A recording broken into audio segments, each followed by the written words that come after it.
آپ کو بتائیں کہ یوکرین کے خلاف روس کی کارروائی کو ایک ہفتہ گزر گیا۔ روسی فوج نے مختلف شہروں پر حملے بڑھا دیے۔ اقوام متحدہ کے مطابق اب تک 752 افراد ہلاک ہو چکے ہیں۔ بیلاروس میں دونوں ملکوں میں مذاکرات کا دوسرا دور جاری ہے۔ روسی وزارت خارجہ نے توقع ظاہر کی ہے کہ مذاکرات کے نتیجے میں امن بحال ہو جائے گا۔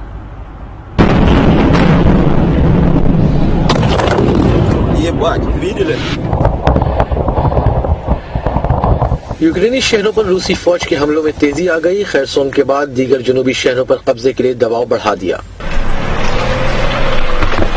مزید جنوبی شہروں پر روسی قبضے کی صورت میں یوکرینی افواج کے لیے سمندری راستہ بند ہو سکتا ہے۔ روسی فوج نے سرحدی ساحلی شہر ماریوپول پر بھی شیلنگ بڑھا دی۔ خارکیف میں روسی فوج پہنچ گئی ہے، جبکہ دارالحکومت کیف کی جانب پیش قدمی جاری ہے۔ اقوام متحدہ کے مطابق اب تک 752 افراد ہلاک ہو چکے ہیں۔ یوکرین سے نقل مکانی جاری ہے اور 10 لاکھ سے زیادہ لوگ ملک چھوڑ چکے ہیں۔ اقوام متحدہ نے ریلیف آپریشن کے لیے $2 ارب امدادی رقم کا مطالبہ کر دیا۔ انٹرنیشنل کرمنل کورٹ نے روس کے خلاف ممکنہ جنگی جرائم کی تحقیقات کا آغاز کر دیا ہے۔ روسی محکمہ دفاع نے پہلی مرتبہ اپنے 498 فوجیوں کی ہلاکت اور تقریباً 1600 کے زخمی ہونے کا اعتراف کیا ہے۔ روس اور یوکرین کے درمیان مذاکرات کے دوسرے دور میں فریقین کا اپنے اپنے اہداف پر زور۔ یوکرین کی مذاکرات کے ذریعے حملے کی زد میں آنے والے شہروں سے آبادی کے انخلا کی راہ ہموار کرنے کی کوشش، جبکہ روس کی کوشش ہے کہ یوکرین فوجی سرگرمیاں ختم کرے، کریمیا کو روس کا حصہ تسلیم کرے، دونیسک اور لوہانسک کو آزاد ریاستیں تسلیم کرے۔ اقوام متحدہ کی جنرل اسمبلی نے روس کے خلاف قرارداد منظور کر لی۔ یوکرین سے روسی افواج فوری واپس بلانے کا مطالبہ کر دیا۔ روس پر مزید عالمی پابندیاں عائد کر دی گئی ہیں۔ یوکرین پر حملے کے خلاف روس سمیت مختلف ممالک میں مظاہرے جاری ہیں۔ کینیڈین وزیر اعظم نے یوکرینی صدر کو مزید تعاون کی پیشکش کر دی ہے۔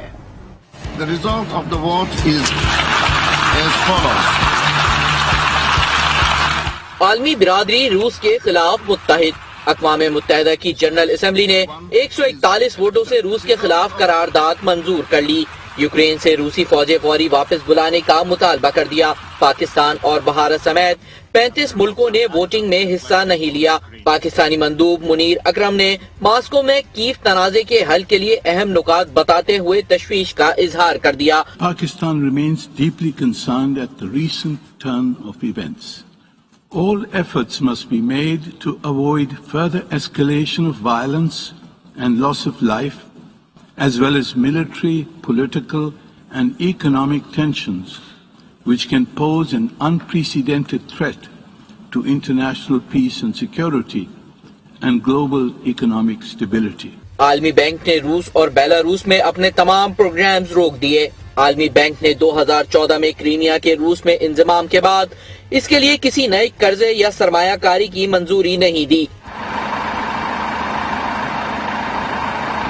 یورپی یونین نے بھی 7 روسی بینکوں کو سوئفٹ سسٹم سے نکالنے کا اعلان کر dیا۔ کینیڈا نے روس کے توانائی کے شعبے سے وابستہ 10 افراد پر پابندیاں عائد کر دیں۔ Que des quantités très limitées ces dernières années, cette mesure envoie un message puissant. Japan کی ٹویوٹا کمپنی نے روس کے پلانٹ میں آپریشن معطل کر دیا۔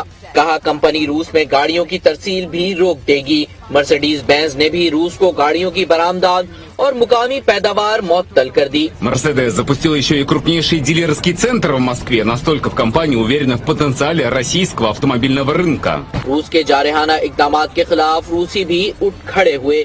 سینٹ پیٹرزبرگ میں احتجاج کیا گیا۔